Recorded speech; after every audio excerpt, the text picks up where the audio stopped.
αδόλφου τα εγγονιά, η σαβούρα του ντουνιά, κάνουνε πως δεν θυμούνται του παππού του στον Τάλκα του 45 Απρίλης κι ο Αδόλφος με λιγμό ρε τι μου κάνε ο Σταλίν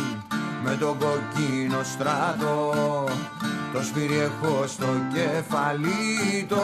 δρέπανι στο λαιμό.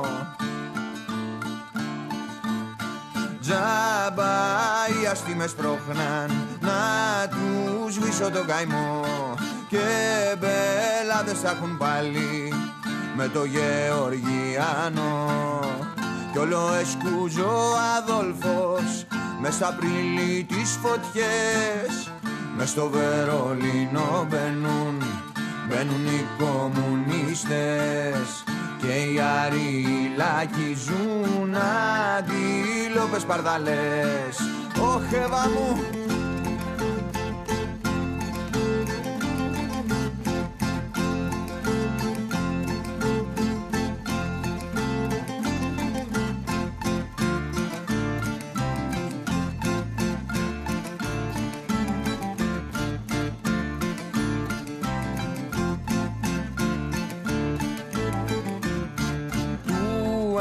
Αδόλφου τα εγγονιά του τη βρώμα του καιρού κάνουνε πως δεν θυμούνται ποιοι του δείξαν του παππού κι οι αστεί που εξουσιάζουν και τη βρώμα συντηρούν για την κοκκίνη σημαία πας στο Ράιχσταγκ δεν μιλούν για την κοκκίνη σημαία πας στο Ράιχσταγκ δεν μιλούν. Και ας δαγκώνει ο Αδόλφος το μουστάκι το κοντό κι ας του φώναζε ο Γκέρινγκ πά να φύγουμε από εδώ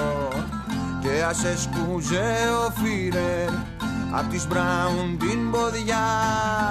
ρε φαπά που θα πέσει απ' του Ζούκοφ τα παιδιά ρε φαπά που θα πέσει απ' του Ζούκοφ τα παιδιά.